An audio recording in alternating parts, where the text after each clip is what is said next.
রাত পোহালেই জগন্নাথ দেবের রথযাত্রা উৎসব সাড়ম্বরে পালিত হবে এই রথযাত্রা। একদিকে পুরীর জগন্নাথ বলরাম সুভদ্রা দেবীর রথ যেমন সেজে উঠেছে, তার পাশাপাশি দীঘার জগন্নাথ দেবের রথযাত্রা উৎসবের আগেই সেজে উঠেছে দীঘার রথ, যার শুভ সূচনা করবেন স্বয়ং রাজ্যের মুখ্যমন্ত্রী মমতা বন্দ্যোপাধ্যায়।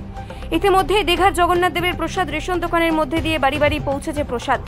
অপরদিকে একই দিনে পূর্ব মেদিনীপুরের তমলুক মহাপ্রভু মন্দিরে এবং মেচেদা ইস্কন শঙ্খনাথ মন্দিরে রথযাত্রার প্রস্তুতি শুরু হয়েছে। এই দুই জায়গায় রথযাত্রায় সামিল হবেন রাজ্যের বিরোধী দলনেতা শুভেন্দু অধিকারী। রথ রশি টেনে রথযাত্রার সূচনার সাথে সাথে বহু মানুষের কাছে পৌঁছে দেবেন পুরীর জগন্নাথ দেবের মহাপ্রসাদ। তেমনই প্রস্তুতিও শুরু হয়েছে। এই প্রসাদ পুরীর জগন্নাথ দেবের মন্দির থেকে আসবে জেলায়, পৌঁছে যাবে মানুষের মধ্যে।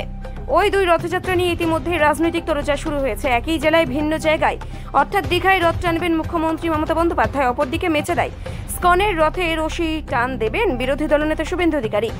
দুই হেভি ওয়েট নেতৃত্বের রথযাত্রার আগে দুই দিকে রথযাত্রার প্রস্তুতি তুঙ্গে। মেচেদার ইস্কনের মন্দিরে এখন চলছে রথ সাজানোর শেষ মুহূর্তের প্রস্তুতি।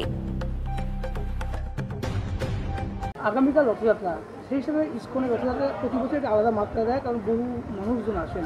তো এখন শেষ মুহূর্তে প্রস্তুতি কতটা? হরে কৃষ্ণ, জয় জগন্নাথ।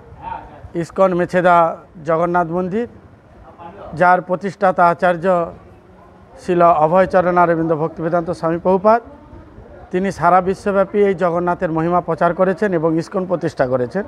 অগণিত ভক্ত মিলে আগামীকাল জগন্নাথ দেবের রথযাত্রা উৎসব, তৎকালীন আজকে জগন্নাথ দেবের হচ্ছেন নেত্র উৎসব, অর্থাৎ 15 দিন তিনি যে জললীলা করেছেন পূর্ণিমা থেকে অমাবস্যা পর্যন্ত, আজকে তার হচ্ছে নেত্র উৎসব হবে, অধিবাস হবে।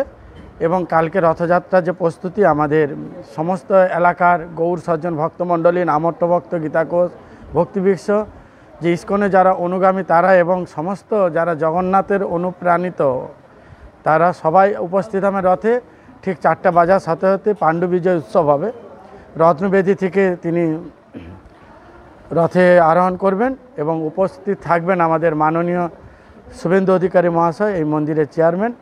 তিনি যথারীতি প্রতি বছরের ন্যায় এবছরে রথ উদ্বোধন করবেন, জগন্নাথ দেবকে আরতি করে জগন্নাথের প্রসাদ বিতরণ করে এবং ঝাড়ু দিয়ে রাজপথ পরিষ্কার করে রথ উদ্বোধন করবেন।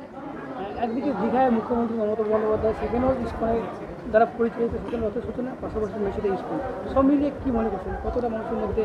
না, জগন্নাথ দেব সবার জন্যে, তিনি মুখ্যমন্ত্রী অভিভাবক, ইস্কন হাই অথরিটি, তারা দেখছেন সব জায়গাতে আমরা সহযোগিতামূলক এগিয়ে যাব। এখানে দলবদ্ধ নির্বিশেষে, এখানে কোনো রাজনৈতিক না, তিনি জগৎপতি জগন্নাথ, জগতের নাথ, সেখানে কোনো রাজনীতি না, আমরা সবাই জগন্নাথের মহিমা কীর্তন করব। কত মানুষ আসবে মনে করছেন ভক্ত? তো এখানে লক্ষাধিক উপরে আসবে এই আশা পোষণ করছি। অগণিত ভক্ত এবং প্রসাদও বিতরণ হবে। মেলা চলবে 10 দিন ব্যাপী, আর সেই 10 দিন ব্যাপী মেলাতে আমাদের বিভিন্ন সন্ন্যাসী ব্রহ্মচারীরা মায়াপুর থেকে উপস্থিত থাকবেন। আমার নাম আনন্দময় গোবিন্দ দাস ব্রহ্মচারী, অধ্যক্ষ ইস্কন মেছেদা। হরে কৃষ্ণ। আগামীকাল রথ প্রস্তুতি প্রায় সম্পূর্ণ হয়ে এসছে এবং আমরা সমস্ত উদ্যোগ নিয়েই, এবং এখানে যারা সেবায়ত আছে বা স্বেচ্ছাসেবক আছে ওনারাও সমস্ত দল মেনে কাজ করছে। আমাদের বর্তমানে পরিস্থিতি এখন সম্পূর্ণ হয়ে আসছে বলেই বলা যায়। আর আগামীকাল আমাদের মন্দিরের চেয়ারম্যান শুভেন্দুবাবু যিনি আছেন উনিই টানবেন, কারণ উনি তো 11 বছর আমাদের এই মন্দিরেই আছেন এবং চেয়ারম্যান হিসেবেই আছেন। ওনার হাত ধরে এই মন্দিরটা উত্তরোত্তর বৃদ্ধি পেয়েছে এবং প্রকাশ পেয়েছে। সেই জন্য একদিকে মমতা বন্দ্যোপাধ্যায় সেখানে দীঘাতে রথযাত্রা সূচনা করবেন, অপরদিকে ইস্কন, দুটো কেমন লাগছে?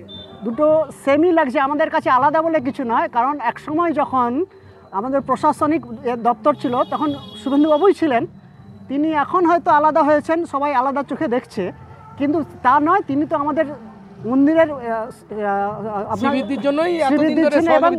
তিনি চেয়ারম্যান, তেনাকে বাদ দিয়ে তো আমরা কিছু করতে পারি না। এই মন্দিরটা তেনার হাতেই তৈরি। কালকে কেমন মানুষ উপস্থিত হবে মনে করছেন? আশা রাখি 80 থেকে 1 লাখের মতো লোক আসবে। আপনার নাম? সঞ্জীব দাস।